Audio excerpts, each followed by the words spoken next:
En los próximos minutos te voy a explicar qué está pasando en Ucrania y por qué.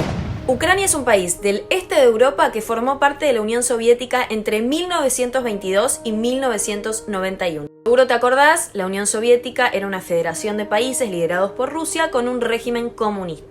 Cuando este gran bloque soviético se disuelve, cae, ya estaba muy debilitado, porque los gobiernos de Occidente se negaban a comercializar con la Unión Soviética y además impusieron un bloqueo que perjudicó mucho su economía. En ese momento surgieron 15 países independientes, entre ellos Moldavia, Letonia y Ucrania.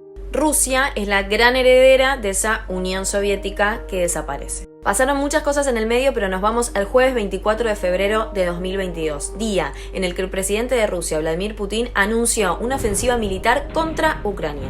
He tomado la decisión de una operación militar. En ese mensaje, el mandatario también reconoce la independencia de dos regímenes que están en Ucrania, pero que son considerados rebeldes, porque están a favor del gobierno ruso y tienen ideas separatistas. ¿Qué quiero decir con esto? Que estas dos regiones vivían en disputa constante con el gobierno de Ucrania, porque claro, estaban a favor de Rusia. Fueron 8 años de enfrentamientos, en los cuales murieron por lo menos 14.000 personas. Y ahí está el argumento perfecto para Putin, defender a las personas que fueron objeto de abusos y genocidio por parte del régimen de Ucrania. Pero Ucrania, por supuesto, dice que están violando su soberanía, porque estas dos regiones forman parte de Ucrania, que es un estado soberano. Otra cuestión que incomoda mucho a Rusia y por la cual se lanza esta ofensiva es la aparición de la OTAN. ¿Qué es la OTAN? Mira, la OTAN es un acuerdo entre 30 países de Europa y de Norteamérica en el que se prometen defenderse los unos a los otros en el caso de que ocurra algo. ¿Qué fue lo que pasó? Ucrania se estaba acercando a la OTAN y quería formar parte de este acuerdo. Y a la OTAN le interesaba tener a Ucrania como aliado porque está naturalmente en un sector muy estratégico, en la frontera entre Rusia y la Unión Europea. Obvio que Rusia no quiere que Ucrania sea parte de la OTAN porque sería una amenaza para su seguridad.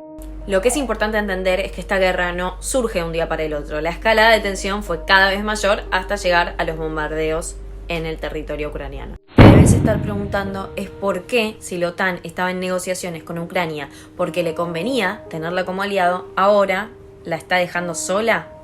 El problema es el siguiente: si los países de la OTAN se enfrentaran a Rusia enviando tropas militares a Ucrania, literalmente desembocaría en la Tercera Guerra Mundial.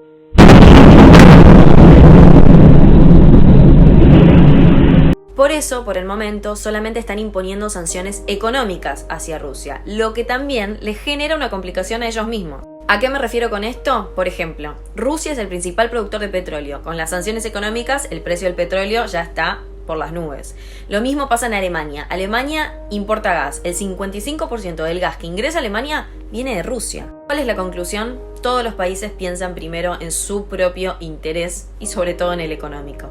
No les conviene del todo meterse en el conflicto entre Rusia y Ucrania. Hay una realidad y es que los soldados ucranianos están luchando más por honor, por amor a su país, que por la certeza de tener chances de poder ganarle a Rusia. El poderío militar de ambos países es tremendamente desigual.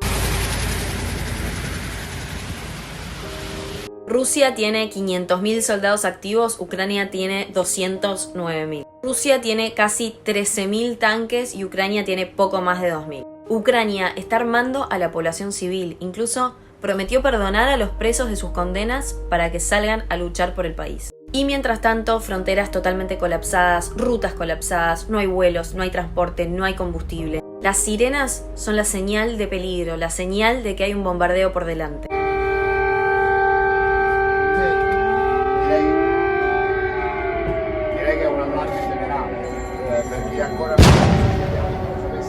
Los ucranianos en ese momento deben esconderse en un búnker, en una estación de subte, en algún sitio seguro.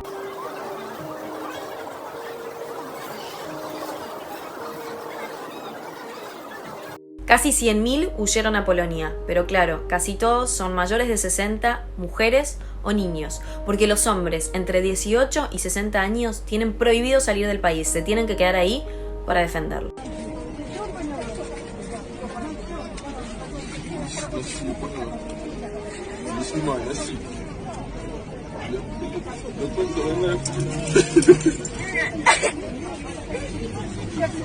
¿Cómo termina esto? No lo sabemos, pero la mayoría de los expertos en política internacional afirman que Rusia está avanzando, avanzando para luego negociar. Bajo sus propias condiciones, por supuesto. El costo de la guerra se paga con sangre y con sangre de gente inocente. La guerra es sin ninguna duda ese lugar en donde jóvenes que no se odian y que no se conocen se matan entre sí por la decisión de viejos que sí se odian, que sí se conocen y que no se matan.